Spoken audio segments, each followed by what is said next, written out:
Hello everyone, आप सभी का हमारे चैनल पे स्वागत है। आज के इस वीडियो में हम सेक्शन जो हमारा 4 होते हैं ना, 3 मार्क्स के क्वेश्चन में जो आता है उसके मोस्ट इंपॉर्टेंट क्वेश्चन हम कर रहे हैं 7। ऐसे ही मैं इंपॉर्टेंट क्वेश्चन लाऊंगा जो कि आपके बोर्ड के एग्जाम पॉइंट ऑफ व्यू से बहुत इंपॉर्टेंट होंगे। तो ये सीरीज हम चला रहे हैं, आपको पता है। ये जो क्वेश्चन आपके स्क्रीन पर दिख रहा है, क्या बोल रहा है? Find the mean. इस क्वेश्चन में मीन निकालने के लिए बोल रहा है of the following frequency distribution table. क्या बोला है? ये मार्क्स है और ये नंबर ऑफ स्टूडेंट है। बिलो 10, बिलो 20, बिलो 30, कहाँ तक गया है? बिलो 100। तो बिलो में है तभी ये क्वेश्चन ज़्यादा इंपॉर्टेंट है और ये उसके नंबर दे रखे हैं। तो सबसे पहले हमें क्या बनानी पड़ेगी? टेबल। ठीक है, ऐसे टेबल बनाएंगे। ठीक, यहाँ पर आपका क्या आ जाएगा? इंटरवल। ठीक है, इंटरवल आएगा यहाँ पर। फिर उसके बाद यहाँ पर क्या आएगा? एक्स। और यहाँ पर फ्रीक्वेंसी जो आपको गिवन है। ठीक है, ये 3 चीज़ें बेसिक होती हैं। अब देखो, बिलो 10 को हम लिख सकते हैं 0 से 10, क्योंकि 10 के बाद 20 है तो 10 का डिफरेंस है। बिलो 20 को लिखेंगे हम 10 से 20, फिर है 20 से 30, 30 से 40, 40 से 50, 50 से 60, 60 से 70, 70 से 80, 80 से 90 और 90 से क्या है? 100 है। ठीक है, एक्स क्या होता है आपको पता है? इन दोनों इंटरवल्स को जोड़ते हैं और उसका हाफ कर देते हैं, है ना। इन दोनों को जोड़ो, 10, 10 का हाफ 5, और इनके बीच में 10, 10 का डिफरेंस है, 10, 10 जोड़ते जाओ। 15, 25, 35, 45, 55, 65, 75। ठीक, कितने हो गए? 1, 2, 3, 4, 5, 6, 7, 8। ठीक है, 75। फिर आ जाएगा 85, 85, और यहाँ आ जाएगा 95। ठीक है, आप खुद ही देख रहे हैं x कितना बड़ा बड़ा है। ठीक है, जब भी x बड़ा बड़ा होता है तो आपको step deviation method, assumed mean method, इनका यूज़ करना होता है। हालांकि यहाँ पे बोला नहीं है कि किस मेथड का आपको यूज़ करना है, बट मेरे अकॉर्डिंग अगर आपकी कैलकुलेशन फास्ट है तो आप डायरेक्ट मेथड भी कर सकते थे। यहाँ पर आप फ्री हो, क्योंकि किसी मेथड का मेंशन करके नहीं बोला है इसने। आप फ्री हो, कोई सा भी मेथड लगाओ चलेगा। जो फ्रीक्वेंसी आपको गिवन है वो है 12, 22, 35, 50, 70, 86, 97। सॉरी, ये फ्रीक्वेंसीज नहीं है। सॉरी, ये ना हमारी फ्रीक्वेंसीज नहीं है। सॉरी गाइस, ये फ्रीक्वेंसीज नहीं है, क्योंकि बिलो बोला है ना हमसे, ये गड़बड़ हो रहा था हमसे। ठीक है, ये चीज़ आपको ध्यान रखनी है। ठीक है, ये चीज़ आपको ध्यान रखनी है। ओके, ये आपका फ्रीक्वेंसीज नहीं दे रखा, आपको फ्रीक्वेंसीज निकालनी है। देखिए, पहला वाला वैसे का वैसे होगा, बिलो 10, 10 से तो कुछ छोटा नहीं है। अब आपको क्या करना है? इसमें निकालनी है, इसलिए इम्पॉर्टेंट है, इसलिए ये जो क्वेश्चन है वो इम्पॉर्टेंट है। अब यहाँ देखिए, बिलो 20 में क्या होगा? 10 से 20 के रेंज का लेना है। तो बिलो 20 में तो ये टोटल आ जा रहा है, इसमें ये 12 भी काउंट होगा। तो 22 में से 12 माइनस कर दोगे तो कितना आ जाएगा? 10। ठीक है, 35 में से 22 माइनस करो मतलब माइनस करते रहना। 5 में से 2 गया 3, और यहाँ से आ जाएगा 1, 13। फिर 50 में से 35 घटाओगे, कितना आ जाएगा? 15। यहाँ से आ जाएगा 20, यहाँ से आ जाएगा 16, फिर आ जाएगा 1, और यहाँ से आ जाएगा 1। ठीक है, फिर देखो कितना आ जाएगा? 3 और 4, 7 आ जाएगा। ठीक है, फिर 109 में से 4 घटाओगे तो 5 आ जाएगा, और यहाँ से कितना आ जाएगा?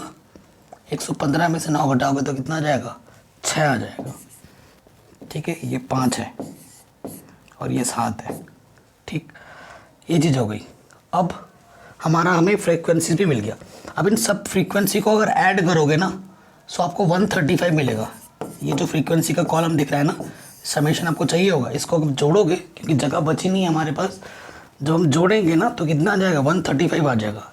ऐड करके देख लेना, 135 बोल रहा हूँ, कितना आ जाएगा? 115 आ जाएगा।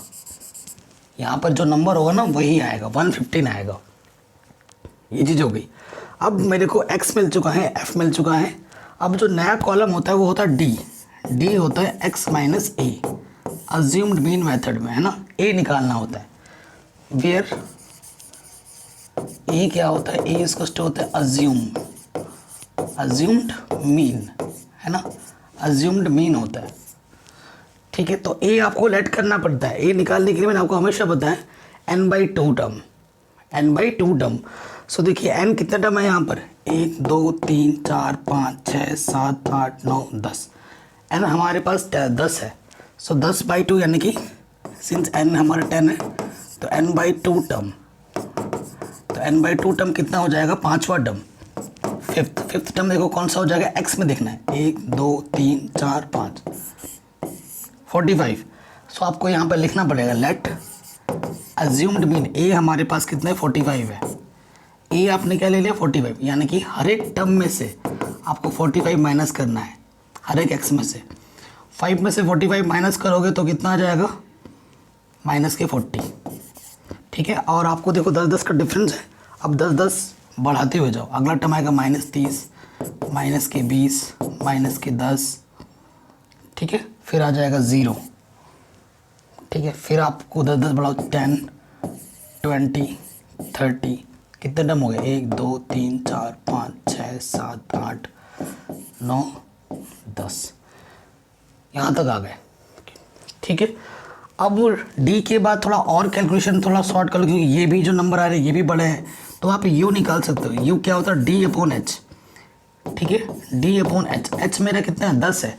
इन सब में 10-10 का डिफरेंस है, इन सब में 10-10 का डिफरेंस है, 10 से डिवाइड कर दो तो ये आ जाएगा -4, -3, -2, -1 0 1 2 3 4 5, ये चीज़ आ गई। अगला जो कॉलम होता है आपका वो होता है सिग्मा FU, सॉरी F और U की मल्टीप्लाई। ये मेरा U है और ये मेरा F है, इनकी आपस में क्या करनी है, मल्टीप्लाई। 12 चौके 48। ठीक है, 10 तियाँ 30, साइन भी देखते रहो, 13 दूनी 26 माइनस के, फिर 15 एक कम -15।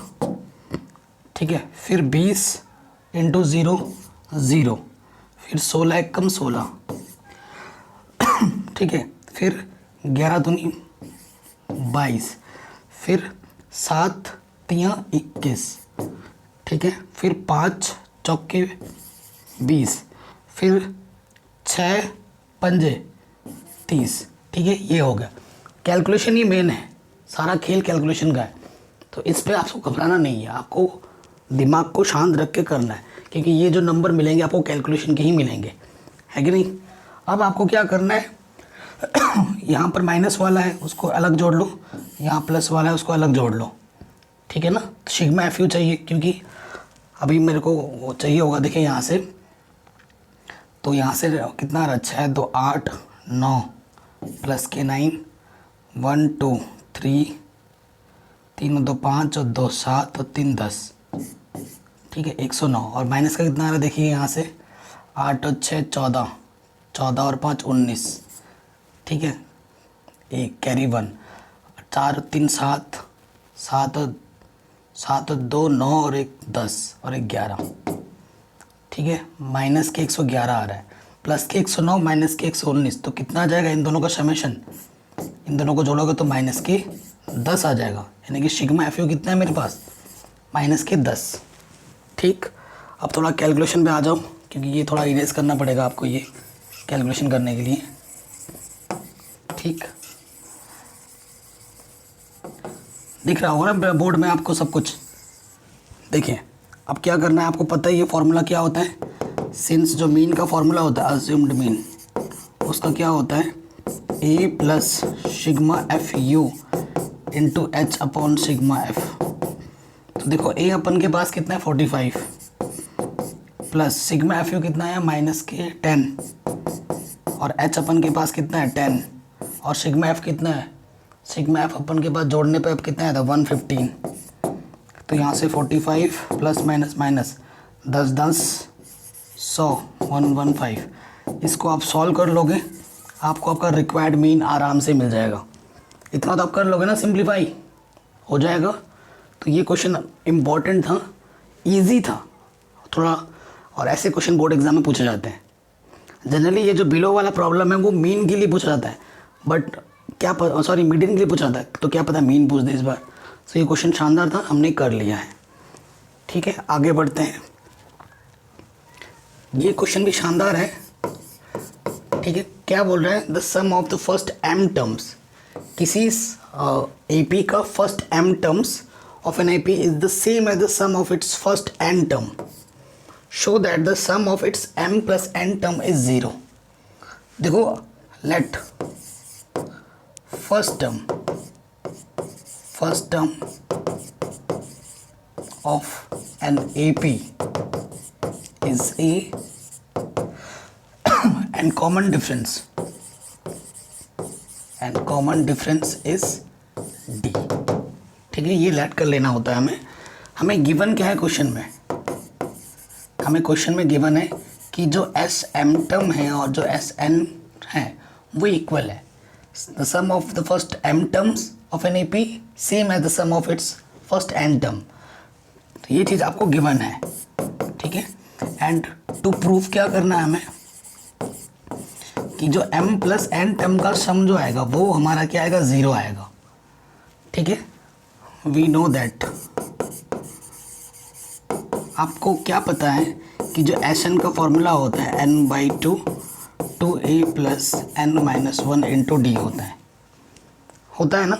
अगर मेरे पास इस क्वेश्चन में देखिए ये मेरे को प्रूफ करना है, इट मीन्स मेरे को क्या ला के दिखाना है, n की जगह पे मेरे को m प्लस n रखना है, 2a प्लस n की जगह पर क्या है m प्लस n, फिर माइनस 1 इंटू डी। इस चीज़ को ला के दिखाना है मेरे को 0। अगर ये चीज़ आ जाती है तो उसके जगह पर ये है, इसका सीधा सीधा मतलब है अगर ये आपको प्रूफ करना है तो आपको ये ला के दिखाना है। अगर ये ला देते हो ये प्रूफ हो रहा है। ठीक, सो देखिए, फ्रॉम फर्स्ट क्या है, देखिए SM n की जगह पे क्या रखना है, m/2। ठीक है, m/2 2a plus m minus 1 into D, n की जगह पे m रखा, अब इसमें क्या है, n की जगह पे n ही रखना है, ये चीज़ है। इसके अपॉन में 2, इसके अपॉन में 2। ठीक है, ये चीज़ हो गई। अब हमें क्या करना है, सिंप्लीफाई करना है। देखो 2a इधर पे आएगा, प्लस का इधर के क्या हो जाएगा, माइनस का। ठीक है, सो मैंने क्या ले लिया, 2a कॉमन, और यहाँ से क्या है m बचा और ये इधर के माइनस का हो जाएगा।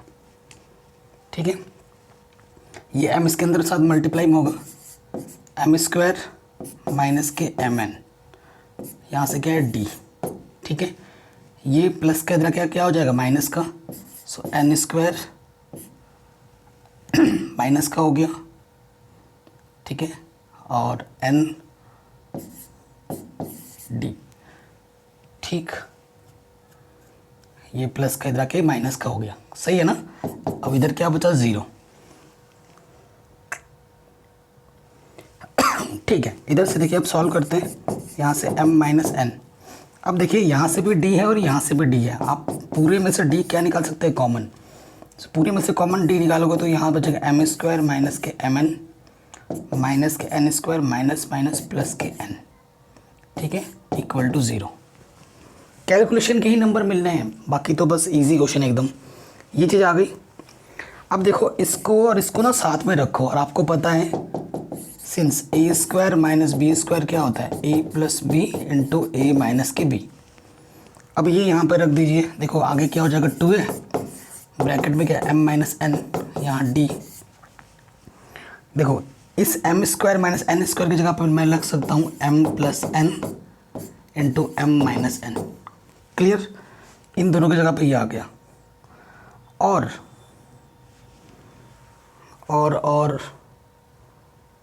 कहीं पर हमने गड़बड़ तो हुई है, हाँ m, सिर्फ m आएगा यहाँ पर, n नहीं रहेगा। ठीक है, सो m माइनस n। ठीक, तो मगर मैं माइनस कॉमन लेता हूँ, हाँ बन जा रहा है, माइनस कॉमन ले लूँगा तो इसको मैं ऐसे लिख सकता हूँ, वेरी गुड। ठीक है, और इक्वल टू इस तरफ क्या है, कुछ नहीं तो 0 है। अब देखिए यहाँ से इन सब टर्म में से क्या कॉमन है, m माइनस n। सो m माइनस n मैंने क्या निकाल दिया, कॉमन। यहाँ से क्या बचा, ओनली 2a, यहाँ से क्या बचा, d, यहाँ से क्या बचा, m प्लस n, और यहाँ से पूरा बाहर आ चुका है तो माइनस के 1। इस तरफ क्या आ गया, 0। दो नंबर की मल्टीप्लाई ये 0 है, सिंस m-1 आपका 0 हो ही नहीं सकता, क्योंकि m और n आपस में इक्वल हो ही नहीं सकते अकॉर्डिंग टू दिस रिलेशन, ठीक है ना। तो m और n दो डिफरेंट चीज़ है, इक्वल नहीं है, ठीक है। सो m और -n ये तो 0 नहीं होगा, दो नंबर की प्रोडक्ट 0 है। अगर ये 0 नहीं है तो इसको 0 होना पड़ेगा। It implies 2a + d m + n - d, ठीक है। और ये किसके इक्वल है? 0 के इक्वल है, ठीक। अब आपको ये चीज़ लानी है, इतना देखो अंदर आ चुका है, बस क्या चाहिए? m + n/2 दोनों तरफ मल्टीप्लाई कर दो, दोनों तरफ क्या कर दो? m + n/2 से क्या कर दो? मल्टीप्लाई।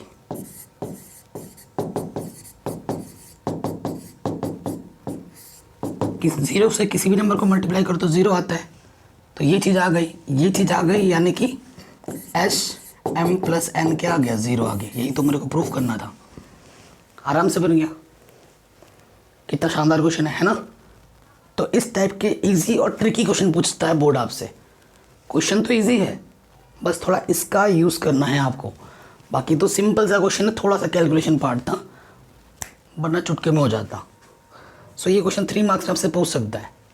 अब ये एक शानदार क्वेश्चन है, पाइथागोरस थ्योरम पर बेस्ड क्वेश्चन है, बहुत ही शानदार क्वेश्चन है। कह रहे in the given figure D and 8 trisect BC prove that 8AE square is equals to 3AC square is equals to 5AD square, ठीक है। ट्राइसेक्ट 3 समान हिस्सों में बांट रहा है, यानी कि ये वाला टुकड़ा, ये वाला टुकड़ा और ये वाला टुकड़ा तीनों सेम है, ठीक है। अकॉर्डिंग टू क्वेश्चन हमें क्या बोला है कि जो BD है, जो DE है और जो EC है वो तीनों इक्वल है, और तीनों को मैंने किसके इक्वल मान लिया? x के इक्वल। लेट, तो भैया ये भी x है, ये भी x है और ये भी x है, ठीक है। BD मेरा तो x है। तो अगर मैं लिखना चाहूँ, मेरा BD x है, ठीक है। तो कहाँ जहाँ जहाँ जो ज़रूरत पड़ेगी मैं उसका यूज़ क्वेश्चन में आराम से कर लूँगा, ठीक है। क्वेश्चन में आराम से कर लूँगा। अगर देखो मेरे को DC लिखना है, सिंस अगर मैं DC लिखना चाहूँ, DC तो किसके इक्वल है? 2x, इधर से x इधर से 2c के इक्वल है।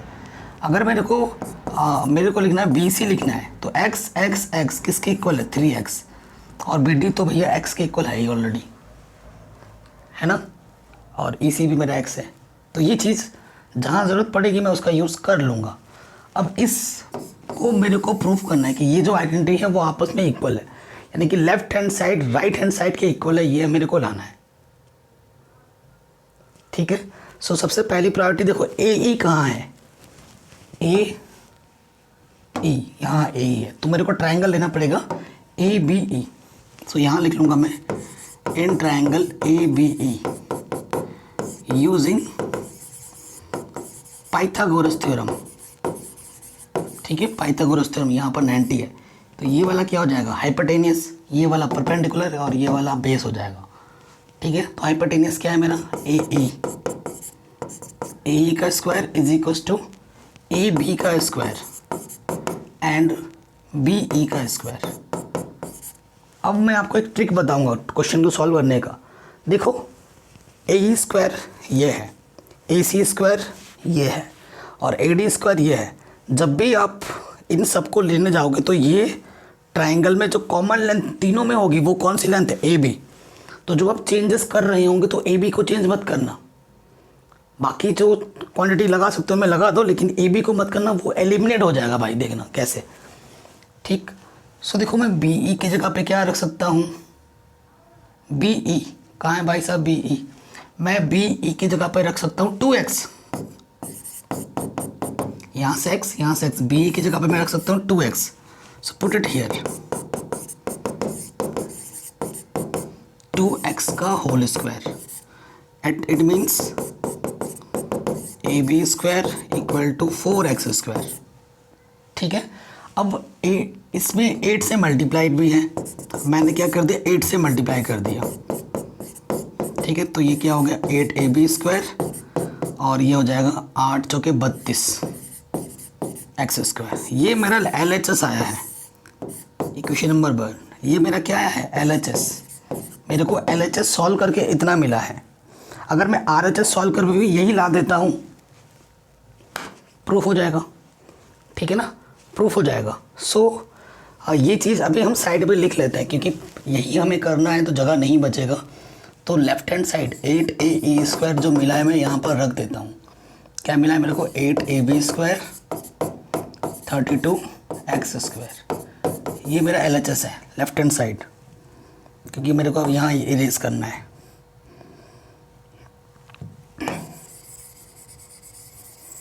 ठीक है, अब कौन सा ट्रायंगल पे आएंगे बताइए भाई साहब। क्वेश्चन बड़ा इजी है, आपको क्वेश्चन में क्या सॉल्व करना है क्वेश्चन खुद बता रहा है भाई, ऐसे करो तभी मैं आऊँगा। अब आ रहा है AC, भाई AC कहाँ है? AC यहाँ है, AC² है। कभी भी साइड के स्क्वायर वाले प्रॉब्लम आए तो समझना है कि यहाँ पर पाइथागोरस थ्योरम का ही यूज़ करना है। तो फिर क्या लिखेंगे? इन ट्रायंगल AC यानी कि ABC लिखना पड़ेगा, ABC। फिर से पाइथागोरस थ्योरम लगाओगे ऑब्वियसली, जो क्या आएगा? AC का square is equals to perpendicular square base कितना हो जाएगा? BC। AC है, ठीक है। तो AC यहाँ पर क्या है? 3 से मल्टीप्लाई किया हुआ है, 3 से मल्टीप्लाई कर दो, 3AC², 3AB², 3BC²। अब BC की प्लेस पे आप वैल्यू रख सकते हो, कितना? 3x, ठीक है। यहाँ 3AB², 3BC की जगह पे मैं क्या रख सकता हूँ? 3x²। तो 3AB², 3 3 9, 9 3 27, ठीक है, 27x²। ये आ गया, इसे इक्वेशन सेकंड। 3AC² आ गया। अब AD² लाना है, फिर लिखोगे इन ट्रायंगल AD। ये AD है यानी कि ABD लेना पड़ेगा, इन ट्रायंगल ABD, ठीक है। तो using Pythagoras theorem, so AD का square is equal to AB का स्क्वायर प्लस BD का स्क्वायर। अब AD में किससे मल्टीप्लाई करना है? 5 से, 5AD², 5AB², 5BD², ठीक है। तो 5AB², 5BD की वैल्यू कितनी है? BD की वैल्यू ओनली x है, x², ठीक है। तो ये आया है। अब इधर देखो लेफ्ट में 3AC² और 5AD² को क्या किया? ऐड किया है। So from second plus third, equation second और थर्ड को क्या करो? ऐड करो। तो ऐड करने पे क्या आएगा? लेफ्ट वाला लेफ्ट में ऐड हो जाएगा और राइट वाला राइट में ऐड हो जाएगा, ठीक है। 3AB² plus 27x² plus 5AB² plus 5x², 3 + 5 8AB² और 27 और 5 कितना हो गया? 32x²। Equation number 4। देखो ये मेरा राइट हैंड साइड है, ये मेरा लेफ्ट हैंड साइड है। लेफ्ट हैंड साइड को सॉल्व करके भी यही मिला और राइट हैंड सॉल्व करके भी मेरे को यही मिला। तो आप लास्ट में क्या लिख दोगे? So from first and 4 we get this, ठीक है। ये चीज़ आप आराम से लिख दोगे, हो जाएगा आराम से, इजीली हो जाएगा। मज़ा आया? क्वेश्चन का लेवल देख रहे हैं आप? ऐसे क्वेश्चन बोर्ड एग्जाम पूछे जाते हैं, तभी मैंने इनको पिक किए हैं। अगला क्वेश्चन है, ये जो क्वेश्चन है ये सारे गारंटीड प्रॉब्लम है। ये तो भैया आएगा ही आएगा, इसकी फुल गारंटी है, मेरी फुल गारंटी है। कह रहे फाइंड द वैल्यूज ऑफ के की वैल्यूज निकालनी है। Which of the following equation have an infinite number of solution. Condition based question नहीं, आपके बोर्ड एग्जाम में 100% आएगा बेटा, 100%। सो देखिए ये आपका इक्वेशन नंबर 1 है, ये आपका इक्वेशन नंबर 2 है। कभी भी लेफ्ट राइट में कुछ होता है उसको लेफ्ट में लाना होता है, क्योंकि राइट पे आपको 0 बनाना होता है। हियर प्रॉपर वे में लिखेंगे A1 x का ऑप्शन 2, B1 3 y का ऑप्शन एंड C1 आपका क्या है? प्लस का 7 इधर के माइनस का 7 हो जाएगा। अगेन A2 आपका क्या है? x का ऑप्शन k माइनस के 1, B2 क्या है आपका? y का option k plus 2 and C2 आपका क्या है? माइनस के 3 के, ठीक है। According to question for infinite for infinite number of solution. Infinite number of solution कौन देता है? कोइंसिडेंट लाइन देती है, ठीक है। उसके लिए कंडीशन क्या होता है? A1/A2 is equals to B1/B2 is equal to C1/C2। तीनों रेशियो जब आपस में इक्वल होता है तो कोइंसिडेंट लाइन होती है और जिसके इनफाइनाइट नंबर ऑफ सॉल्यूशन होते हैं, यानी कि ये लाइन है, इसी के ऊपर दूसरी लाइन गई है, ठीक है, और इसी को वो इनफाइनाइट पॉइंट्स पे टच करता है, सो उसी वजह से इसके इनफाइनाइट नंबर ऑफ सॉल्यूशन होते हैं, ठीक है। सो देखिए वैल्यूज पुटअप करेंगे। A1 कितना है? 2, A2 है K-1, K की वैल्यू निकालने के लिए बोले हैं आपको, और B2 है आपका K+2 -7 -3K। सो कोई सा भी रेशियो आप इक्वल ले लो, किसी भी को इक्वल भी ले सकते हैं आप, ठीक है। मैं इन दोनों को लेता हूँ, इन दोनों को ले लो भाई। when 2/K-1 is equals to 3/K+2, cross multiply कर दो, 2K + 4 3K - 3, K को एक तरफ ले जाओ, 3K - के 2K, ठीक है, 4 और ये प्लस आ गया, तो K की वैल्यू क्या आ गई? 7। सो आंसर क्या होगा? 7। आंसर क्या होगा? 7 होगा आपका आंसर। तो ये क्वेश्चन भी आराम से बन गया, इजी था, बिल्कुल इजी था। नेक्स्ट क्वेश्चन है, ये मैंने लिया है आपके एनसीईआरटी से, प्रॉब्लम की पिक किया है इसको, प्रोबेबिलिटी का जो ऑप्शनल एक्सरसाइज का क्वेश्चन लिया है ये, ठीक है, बहुत ज़्यादा इंपॉर्टेंट है, ढंग से पढ़ना। कह रहे हैं अ बैग कंटेन्स 18 बॉल्स। आपके पास एक बैग है जिसके अंदर कितने बॉल्स हैं? 18 बॉल्स। स्टार्टिंग की कंडीशन में of which x balls are red. इस बैग में 18 बॉल है जिनमें से कितने x बॉल रेड है? रेड बॉल्स कितने हैं? x है, ठीक है। If one ball is draw at random from the bag, एक बॉल बिना देखे निकाला जाता है, what is the probability that it is not red? ठीक है, सो देखिए गेटिंग प्रोबेबिलिटी, ऐसे लिख देना, probability of getting a red ball.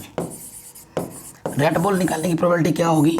मैं इसको ऐसे लिख रहा हूँ, पी रेड, आर से प्रेजेंट कर रहा हूँ। Favourable outcomes upon total outcomes formula होता है। फेवरेबल आउटकम्स कितना है? रेड बॉल कितना है? एक्स। टोटल आउटकम कितना है? 18। बट आपसे ये नहीं पूछा है, पूछा है नॉट रेड बॉल। उस इवेंट की ना होने की प्रोबेबिलिटी निकालती है। सो लिखेंगे probability of not getting a red ball. तो उसके लिए क्या करेंगे, 1 में से जिस चीज़ की ना होने की प्रोबेबिलिटी आपसे पूछता है, आपको क्या करना होता है, 1 में से उसी चीज़ की होने की प्रोबेबिलिटी माइनस कर दो। सो हमें पी आर माइनस करना है, ठीक है। पी आर बोले तो ये है हमारे पास x बाई ये, सॉल्व कर लेंगे, 18 माइनस के x बाई 18, ठीक है। ये मेरा आंसर आ गया first, according to first condition, case 1, ठीक। अब पार्ट 2 में आ जाओगे, इस किसी क्वेश्चन की पार्ट 2 में, यहां से हम कर रहे हैं। कह रहे हैं if 2 more red balls are put in the bag. Part 2 में देखो केस कैसे चेंज हो जा रहा है। कह रहे हैं 2 बॉल और डाले गए हैं इसमें। कैसे डाले गए? रेड बॉल, पहले x था तो अब कितना हो जाएगा, x+2, और पहले टोटल 18 था तो उसमें और 2 ऐड कर दो। तो सेकेंड केस में जो हमारा रेड बॉल है, रेड बॉल हो जाएगा x+2, और जो टोटल बॉल होगा, टोटल कितना हो जाएगा, पहले 18 था, टोटल में भी 2 ऐड कर दोगे तो आ जाएगा 20। कह रहे हैं if 2 more red balls are put in the bag, the probability of drawing a red ball will be 9/8 times the probability of a red ball in the first case, find the value of x। ठीक है, सो अब देखो probability अगर निकाल दो, probability of red ball, तो favourable outcomes कितना है, x+2, और टोटल आउटकम्स कितना है, ये। इसे मैं इक्वेशन नंबर बी मान लेता हूँ और इसे मैं इक्वेशन नंबर ए मान लेता हूँ। अकॉर्डिंग टू क्वेश्चन कह रहे हैं सेकंड केस में रेड बॉल की जो प्रोबेबिलिटी होगी वो पहले वाले के कंपैरिजन में 9/8 टाइम्स है। ठीक है, तो अकॉर्डिंग टू क्वेश्चन ये चीज़ इस तरफ रखोगे, ये सेकंड केस का है और ये फर्स्ट केस का है। फर्स्ट केस की प्रोबेबिलिटी क्या थी रेड बॉल की, x/18। उसके कितने टाइम्स बोला है क्वेश्चन में, 9/8 टाइम्स। सो 9/8 टाइम्स से मल्टीप्लाई कर दो, 9 दूनी 18 और ये लग जाएगा, हम इक्वलिटी का सिंबल लग जाएगा। यहाँ है x + 2/20, इधर है आपका x/8 दूनी 16। देखो 4 चक्को 16, 4 पंजे 20, क्रॉस मल्टीप्लाई कर देंगे 5x और ये आ जाएगा 4x, 4 दूनी 8, 5x - 4x 8, x की वैल्यू क्या आ जाएगी 8। सो आपसे x की वैल्यू पूछा था, x की वैल्यू कितनी आ गई 8। काफ़ी शानदार क्वेश्चन है और बोर्ड में काफ़ी बार इसको पूछा गया है। ठीक है, तो ये क्वेश्चन भी हमारा बहुत ही शानदार था जिसे हमने आराम से कर लिया। ये क्वेश्चन है, मैं आपको बोलता ही हूँ, एक तो ऐसे प्रॉब्लम है कि prove that √3 is irrational, prove that √5 irrational, prove that √7 irrational, है ना। ऐसे मतलब कोई भी प्राइम नंबर होगा और उसके ऊपर रूट डाला होगा और आपको इरेशनल प्रूव करना होगा। ऐसे क्वेश्चन हर बार पूछे जाते हैं। या फिर ये वाला प्रॉब्लम, इन दोनों टाइप में से एक क्वेश्चन आपके एग्जाम में 100% आएगा। इसकी फुल गारंटी मैं देता हूँ। ना आए तो चैनल को अनसब्सक्राइब कर देना, गारंटीड है, आएगा ही आएगा, चाहे आपके पास बेसिक है स्टैंडर्ड है, ज़रूर आएगा। तो देखो हमको ये प्रूफ करना है, prove that 2 √3 - 4 is an irrational number using fact that √3 is an irrational number. ये क्वेश्चन 3 मार्क्स में या फिर 2 मार्क्स में तभी आएगा जब ये बोलेगा, गिवन दिया होगा √3। अगर गिवन नहीं दिया होगा तो ये बड़े मार्क्स में ही आएगा। पहले आपको √3 को इरेशनल प्रूफ करना होगा, उसकी मदद से फिर इस वाले पॉइंट को प्रूफ करना पड़ेगा, तब वो आएगा बड़े मार्क्स में। समझ रहे हैं हम, वरना ये आपके छोटे मार्क्स में ही आएगा। अब देखिए क्या करेंगे, let 2 √3 - 4 is a rational number. ठीक है, रैशनल नंबर मान लिया, प्रूफ करना है इरेशनल, मान लिया रैशनल। अब रैशनल नंबर है, कोई भी नंबर है, उसे अगर मैं रैशनल बोलता हूँ तो उसे मैं P/Q के फॉर्म में लिख सकता हूँ। और जहाँ पर डिनोमिनेटर कभी भी 0 नहीं होता, P और Q मेरे इंटीजर्स होते हैं और P और Q की जो HCF होती है वो 1 होती है ऑलवेज। ये रैशनल नंबर का प्रॉपर कॉन्सेप्ट है। ओके, सो देखिए कॉन्सेप्ट इसमें क्या लगाना है, क्या लॉजिक यूज़ करना है कि रूट वाले को भैया एक तरफ रखो और बाकी दुनियादारी को दूसरी तरफ, है ना। सो यहाँ 2 √3 है, -4, उधर आके क्या हो जाएगा +4। कोई दिक्कत नहीं है, P/Q रैशनल है, 4 भी मेरा रैशनल है। रैशनल में रैशनल ऐड करोगे तो रैशनल ही आएगा। ठीक है, अब देखो यहाँ से √3 यहाँ रखो, P/Q +4, ये मल्टीप्लाई में था, यहाँ डिवाइड आ गया। रैशनल को रैशनल डिवाइड करेगा तो क्या आएगा रैशनल। आप जानते हो रैशनल में रैशनल ऐड करो, रैशनल में रैशनल माइनस करो, रैशनल में रैशनल मल्टीप्लाई करो, रैशनल से रैशनल डिवाइड करो, ऑलवेज रैशनल ही रहता है। अगर दोनों चीज़ रैशनल होगी ना तो वो रैशनल ही रहेगा। एक भी कोई दोनों में से एक इरेशनल होगा तो वो ऑलवेज इरेशनल होगा, चाहे आपका ऑपरेशन कुछ भी हो। ठीक है, अब इसे इक्वेशन नंबर 1 मान लो तो आप क्या लिखोगे, since P/Q +4/2 is a rational number, is a rational number, but given that √3 is an irrational number which is against our hypothesis that is कि ये चीज़ कभी इक्वल हो ही नहीं सकती। इधर इरेशनल है, इधर रैशनल है, हो ही नहीं सकता ये चीज़ कभी आपस में इक्वल। ठीक है, फिर आगे क्या लिख दोगे, hence our assumption is wrong. जो हमने माना था वो क्या है, गलत है। Assumption is wrong, therefore 2 √3 - 4 is an irrational number is an irrational number. ये आपका आराम से प्रूफ हो जाएगा। ठीक है, इस टाइप का क्वेश्चन आपको बोर्ड एग्जाम में 100% देखने को मिलेगा, ये मेरी फुल गारंटी है, 100%। आगे बढ़ते हैं।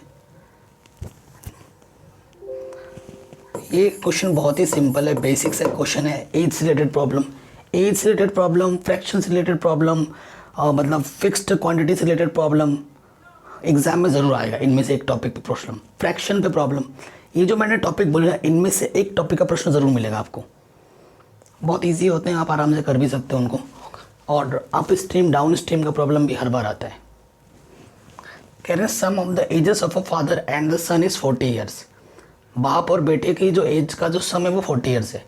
If father is 3 times that of his son then find their respective ages. Let present age of father, father की जो प्रेजेंट है वो मैंने मान लिया कि x ईयर है, and let present age of his son, उसके मैंने y ईयर मान ली। ठीक है, उसको मैंने क्या मान लिया, y ईयर।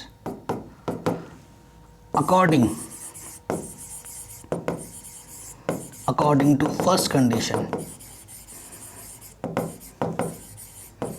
फर्स्ट कंडीशन में आपको क्या बोला है कि दोनों का जो एज का सम है यानी कि x प्लस वाई वो कितना देर का, 40 year. 1 and according to second condition, according to second condition, second condition में क्या बोला है कि जो पापा है वो अपने बेटे से 3 गुना बड़ा है, 3 गुना बड़ा है। इधर बेटा है इधर बाप है, तो इसके पास अगर 1 रुपया है, इसके पास अगर 3 रुपया है, तो छोटे वाले में मल्टीप्लाई करोगे तभी तो इक्वलिटी आएगी, है ना। तो छोटा कौन है, छोटा है पुत्र और बड़ा है पापा। कितना गुना बड़ा है, 3, तो छोटे में मल्टीप्लाई करेंगे, 3 इससे इधर आ जाएगा। सो एक्स इक्वल्स टू क्या आ जाएगा, 3y। अब इन दोनों इक्वेशनों को सॉल्व करो, आपको आपका आंसर मिल जाएगा। सॉल्विंग फर्स्ट एंड सेकेंड, ये तो बहुत ही सिंपल सा क्वेश्चन है।